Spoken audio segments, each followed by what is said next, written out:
Donald Trump is pressing hard to buy Greenland, imposing 10% tariffs on European allies that back Denmark and threatening to raise them to 25% if the sale isn't approved by the summer. The ultimatum jeopardizes the EU-US trade deal, rattles America's allies, and could strain the transatlantic alliance to the breaking point. Now joining me to discuss is Diane Francis from the Atlantic Council and writer at the National Post and Kyiv Post. Hello, Diane, and thank you so much for joining us on World News Tonight. Happy to be here. Yes, now, last night, Donald Trump said he's slapping a 10% tariff on countries who showed solidarity with Denmark and sent troops to the island. So how should Europeans respond to these latest threats by Donald Trump? Well, I just think this has all gotten out of control. At some point, I would blame probably Denmark and Greenland for rebuffing Trump's, concerns about security arrangements vis-a-vis Greenland. And then this just has escalated into this, threatened invasion.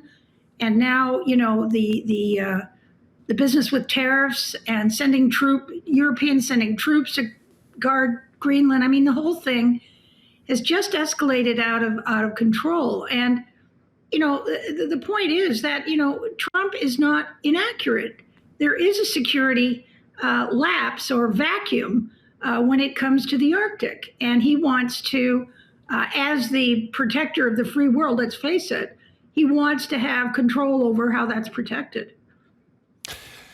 Indeed, he does. And we had an explainer at the beginning of the program. It shows some of the legitimate concerns there that the United States has over Greenland. Yet here in Europe, President Macron has said that the EU's anti-coercion instrument should be enacted. These include tariffs, export controls, restrictions on intellectual property and investment flows, and even blocking access to the EU's single market. So is there leverage here that can be used, or is this going to be a move that would really make us completely spiral out of control?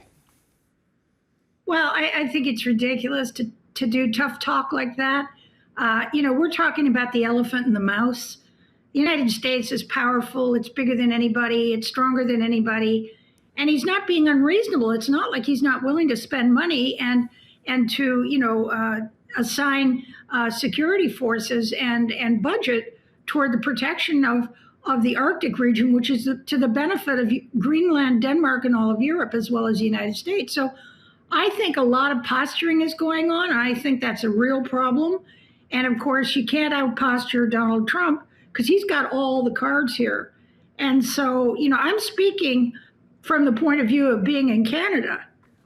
What's going on in Greenland is the dress rehearsal for what he's going to do with Canada. And he started to put pressure on us because we too have a big, empty, unprotected Arctic coastline, the biggest in the world, next to Russia. And we don't spend enough on NATO, and we don't have a big enough military. So we're going to also be offered some tough talk. And I think that's already happened. He issued an ultimatum to us a couple of weeks ago. So we'll see how that goes. Well, now concerning Denmark, so do you think Denmark should entertain this, this idea? Is there something that Denmark could do to actually win this this whole scenario by, getting paid a lot of money, getting United States help in Ukraine? How should Denmark react here in this situation? Well, Denmark should say, look, we're all NATO members. We all care about security against the Chinese and the Russians. We agree that there's minimal protection and surveillance up there. And, let's just sit down and make this work. What do you need? What do you want? What can we contribute? Instead of taking umbrage and getting all on their high horse, high and mighty, and making political speeches to their own political bases. This is not helpful. This is got to be a negotiation between rational parties who are both willing to share costs, period. And that's what it's going to be in Canada, too. After the meeting last week, the diplomats said that there is an agreement for a diplomatic track here, and I guess we're going to see that resume this week. What should that process look like? And do you think that the diplomats are going to be staying a little bit longer than they anticipated there in the United States? Well, I think that this is between the U.S. and Denmark, also, I guess, the European Union. And, they just got to sit down and work out an arrangement. Denmark already allows the United States to put military bases virtually at will wherever they want to go. Now, he's also seemingly interested in the resources in Greenland. And of course, that also is something he would have access to if he chose to do it in a commercial way. And that he needs to negotiate with Greenlanders and Denmark. So the whole thing is just, I think, spiraled out of control. Now, Trump doesn't help because he annoys everybody. He gets everybody else stoked and angry. Then they come back trying to be the big boy, but there's no bigger boy than the United States. Sorry, but that's the reality. It is a harsh reality. There's also, arguments out there that the United States has paid for European security for decades, and this is the gratitude it's being shown right now. So I imagine that there's a case to be made for that. But I'm really wondering right now how Russia and China are likely to use this scenario to their benefit. They can't. They can't. I mean, by the way, Putin loves this spat. He loves this division. He loves the fact that, they're doing his dirty work for them by fighting amongst each other. The US versus Denmark versus all the countries in the EU. Look, the point is, he's asked permission to have a blank check so he can spend billions of dollars to defend Greenland, the airspace in the Arctic, and over Europe. I mean, that's what it is. He's not demanding a fortune from Denmark. And because of the pushback, then he's also escalated and said, okay, well, if you're not willing to sit down and make a commercial or military arrangement, I'm just going to invade you, or I'll buy you.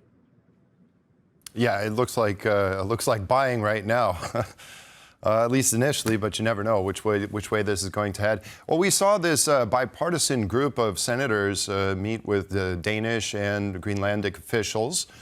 Do you think it's possible that members of Congress would seek to constrain Donald Trump over Greenland? Well, they can't really. Yes, they would. And, but it's a very kind of dysfunctional republic right now. And the president of the United States has enormous power. And Trump is not worried about breaking the rules to get what he wants. So he wants to get access to the resources. He wants military bases. He wants respect. And, he's going to get it. Now, as far as invading Greenland, that is, everybody is just like, are you kidding? Really? That would be ridiculous. And that would be so explosive and so damaging to the Western Alliance and to international law that it's not conscionable. And the U.S. public is against that. U.S. public's also against spending, I think the estimate is $700 billion to buy Greenland. I mean, the Americans don't even have decent health care from their government. How is he going to justify that kind of? No, the polling is showing they don't want to buy. The American public is against buying Greenland and against invasion. That doesn't mean that he can't threaten it anyway, both of them anyway. With all these European countries backing Denmark, we have a country like here in Poland, which the Prime Minister did back Denmark, but in terms of sending military, some troops there to reinforce the NATO contingent there, it chose not to do it. How should Poland react in this situation where it has a very special relationship with the United States and, of course, its other European neighbors? Well, I think Poland has a privileged position. First of all, everybody knows the sacrifices financially and militarily that the Polish have made and are willing to make. I think they're the biggest spender on military in all of Europe. They have been completely wonderful toward the Ukrainians at great sacrifice to their own society and economy. The flood of refugees, assimilating this. And there have been problems, but they've done it. So I think Poland occupies the moral high ground. I think Britain is also there. And the rest of them, I think, should be should be embarrassed, frankly, at how little they've done to help Ukraine for so many years and how little they're doing right now to build a military to fortify themselves against Russia. So, the whole thing is, but Poland, I think, is a really important voice, and it should be embarrassing the others, I hope. All right, Diane Francis from the Atlantic Council, as well as a writer at National Post and Kyiv Post. Thank you so much for this conversation. Very much appreciated. Anytime, you're welcome. And that concludes this edition of World News Tonight. Thank you for joining us. Have a great evening and see you next time. Goodbye.